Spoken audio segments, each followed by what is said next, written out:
Well, first of all, tell us a little bit about what the fire sermon Oh, goodness. is. Well, it's actually interesting because this piece is kind of, not very well-known work, and so it's hard to find some information about, the actual work itself. Mm-hmm. But, what I find interesting about it is, kind of the name itself. And Yeah. I've noticed that a lot of Rautavaara's works kind of have a spiritual kind of theme to it, and this sonata is kind of has the same deal. What's the fire sermon? Where did it come from? I heard, Who gave it?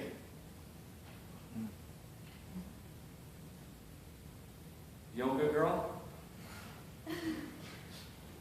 This is from your tradition. Any Buddhists with us today? Can you explain the fire sermon to us? I don't know if it'll change a note of what you're doing, but yeah, go look up. Is it from Buddha or is it from one of the Zen masters, the fire sermon? I'm asking Jen. I think it's from the Zen tradition, but I could be wrong. Yeah, or it could have been adopted from. I want to say it's one of the Buddha's sermons, which was then taken up by the Zen tradition. That's Yeah, but I am not playing the piece. You are, so you should know. So that's your first assignment: is go to Google the fire. You kids in your Google. It's so easy. The fire sermon, it'll pop right up. I guarantee this won't be the first thing that pops up. Yeah, and then go read the fire sermon, and then if nothing like Kindertoten did. If nothing else, it'll be some time reading about the Buddha, which is not going to be time poorly spent. Having said that, the thing that's hard about this opening especially, it goes to such great lengths that this rhythmic pattern, play it once, slowly, quite slowly, clarify for us. All music majors, right? Reminders for like people just wandered in off the somebody said free beer, there's a sign. So they should be able to take, as though you're giving a rhythmic notation exam, dictation, and you have friends in the audience and you want them to score well, play it for me slowly so we hear what the rhythm is and can write it down. No, like half of it.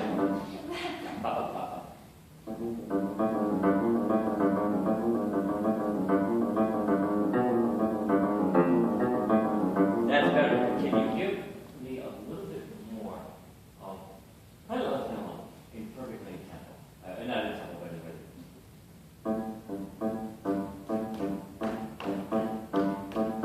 Now, what happens if you add the right hand to that and just play it a notch below so we hear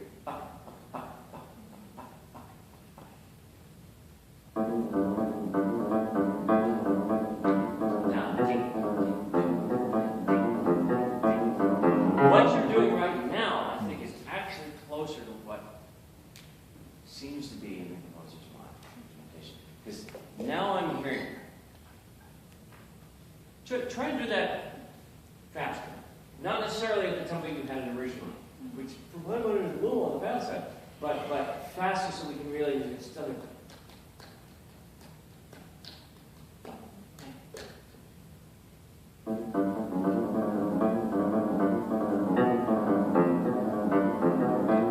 That's it. There's more agitation, genuine agitation now, than there is if you play it faster. And that's, offstage rumbling. There's like actually something going on. It's interesting, his rhythm 3-2-3 is Finnish. Right? That's a traditional Hungarian rhythm, which Ligeti really exploits it. Because we tend to think 3-3-2.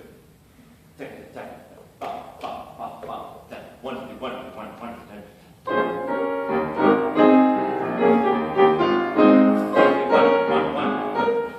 Right. But this is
stop.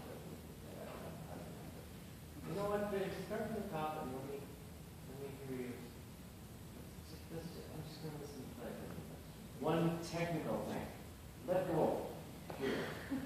All this, you're not dancing ballet. You're not expressing with your body.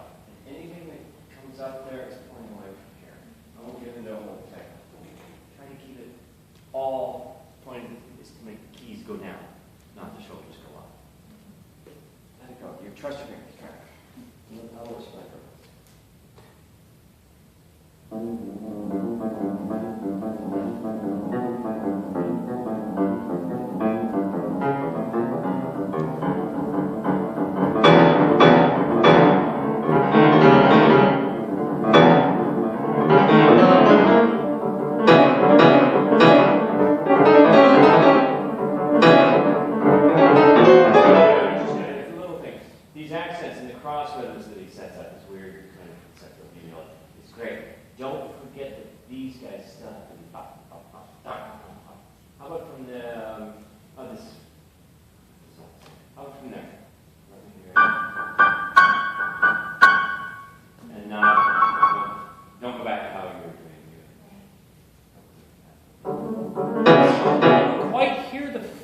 No, it's almost like you're kind of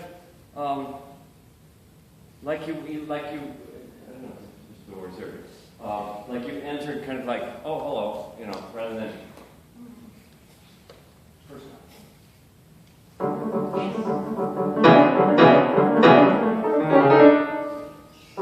Yeah, I started in the middle, right? Wherever's good, it'll be gone in less time than it takes me to point.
Except it doesn't burn people who are nice to their neighbors. You know, like feed straight cats. No, birds everywhere.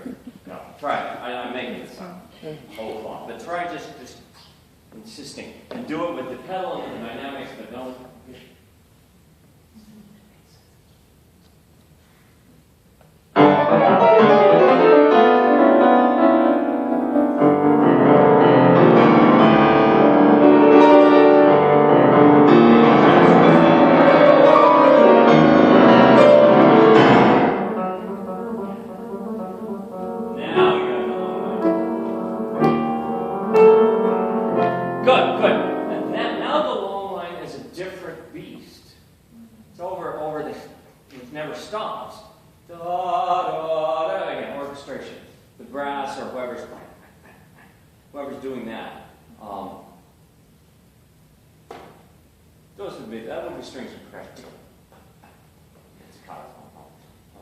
And then there's the brass chorale over the top. They haven't played yet. Don't let them start warming up. See? Right. Keep at the same time. Keep this as much as you can going. Hear two things. Hearing two things is more interesting than hearing one thing.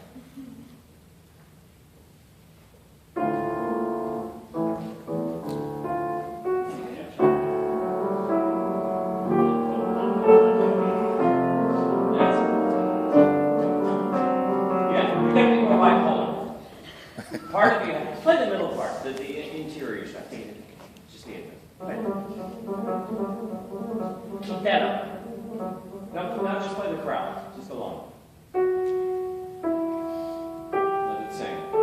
Now, do two things at once. Walk and chew gum.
Then write your own music.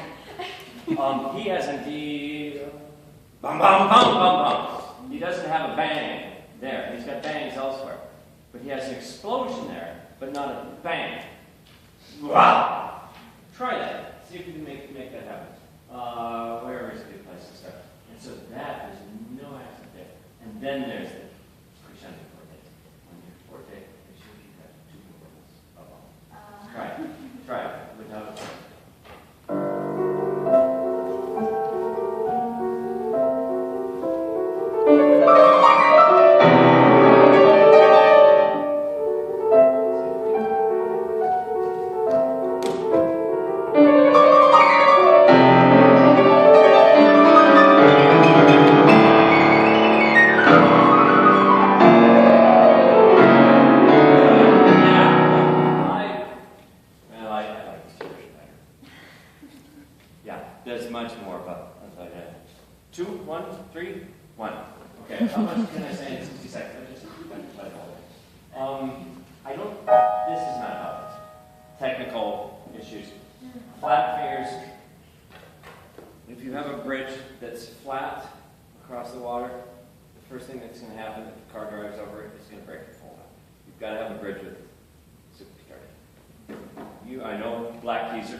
Complexity. There are great musicians from other traditions. Hank Williams, Bob Dylan, Patsy Cline, and more. The interesting thing about Western classical music tradition is the complexity of textures. These other guys bring other different kinds of complexity. Hank Williams' is emotional complexity is astonishing, you know. And the way Bob Dylan's music, simple chords and poetry play against each other is amazing. But this particular tradition has this richness of battling elements inside it all.